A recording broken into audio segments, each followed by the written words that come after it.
Евангелие според Јован, 19 поглавје. Тогаш Пилат го зеде Исус и нареди да се камшикува. А војниците му исплетуа трвнов венец, му го ставија на главата и му облекуа црвена наметка. Му се приближуваа и му велеа: здраво јудејски царе, и го удираа со шлаканици.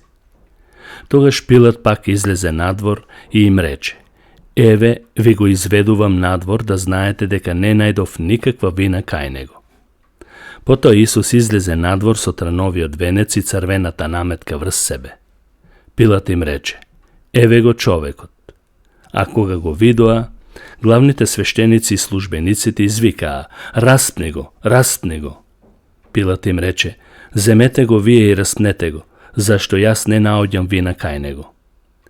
Јудејците му одговорија: ние имаме наш закон и според тој закон тој треба да умре, бидејќи тој се прогласи самиот себе дека е Божи син. А кога Пилат ги слушна овие зборови, тој уште повеќе се уплаши и пак влезе во дворот и му рече на Исус: од каде си ти? А Исус ништо не му одговори. Затоа Пилат му рече: не сакаш ли со мене да зборуваш? Не знаеш ли дека имам власт да те пуштам и имам власт да те распнам? Исус му одговори: ти не би имал никаква власт над мене, ако не ти беше даден од небото. Затоа поголем грев ќе го товари оној кој ме предаде на тебе. Оттогаш Пилат бараше начин да го пушти. Меѓутоа, јудејците извикуваа и велеа: ако го пуштиш овој, не си му пријател на царот, зашто секој што се прогласува сам себе си за цар, тој му е противник на царот. А кога Пилат ги слушна овие зборови, го изведе Исус надвор и седна на судскиот престол, на местото наречено Плочник, а на еврејски Гавата. Беше ден кога се подготвуваше Пасхата, а беше околу 6 час, и тој им рече на јудејците: еве го вашиот цар. А тие извикаа: да го нема, да не го гледаме, распне го. Пилат ги праша: вашиот цар ли да го распнам? Главните свештеници одговорија: ние немаме друг цар освен еден цар. И тогаш им го предаде за да биде распнат.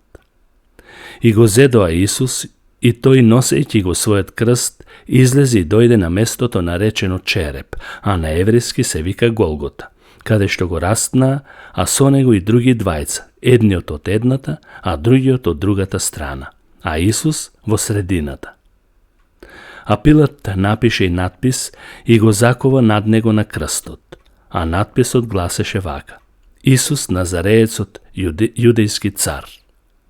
Овој надпис го читаа мнозина од јудејците, зашто местото каде што беше распнат Исус беше близу до градот, а надписот беше напишан на еврејски, латински и на елински.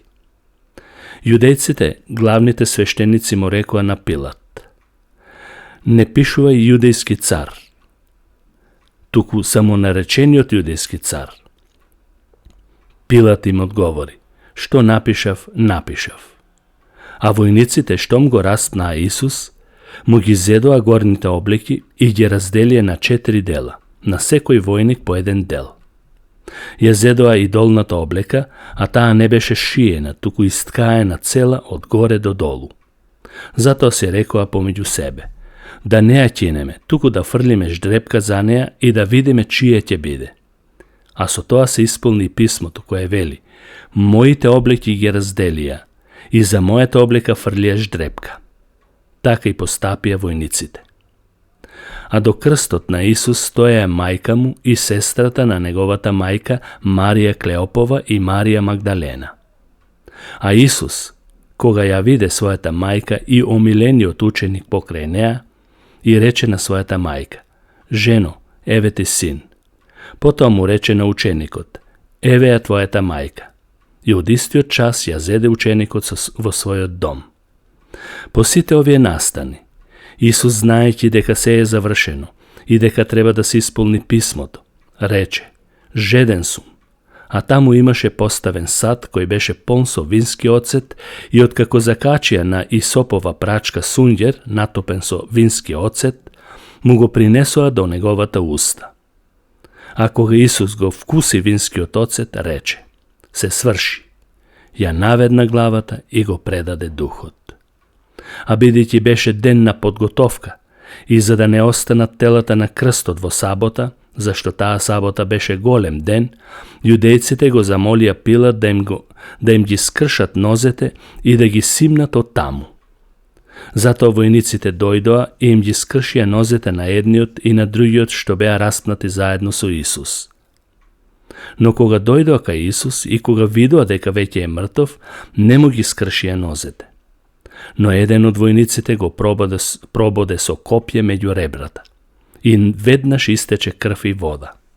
А оној што виде, посведочи за тоа и неговото сведоштво е вистинско. Тој знае дека зборува вистина, за да поверувате и вие. А ова се случи за да се исполни писмото. Коска нема да му се скрши. А на друго место писмото вели: ќе погледнат на оној кого го прободоа.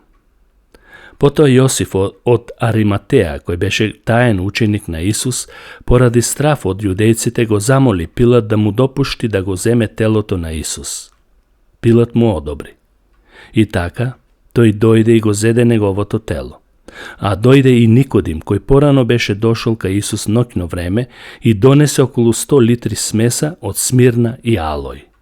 Го зедоа телото на Исус и го завиткаа во ленено платно, со аромати според јудејскиот погребен обичај.